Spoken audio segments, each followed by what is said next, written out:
Taitane apsasa. Moika nohi nukuoro I kausema.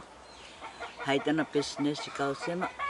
Kirama tono poto sehene maasere. Tono ingoko liwatto. Tengo tandea ko soan.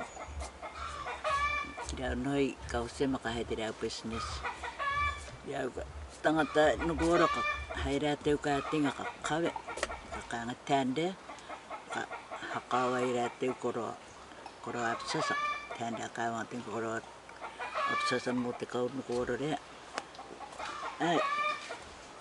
Kira no ai kausema te hine rea. Kira ko no tonu I kira ka haitera business. Arawa. Ko no hai tonu I nukuoro ka mea kau ai kira. Kira no mea kau tonu I nukuoro. Te hai poto nei. Poti.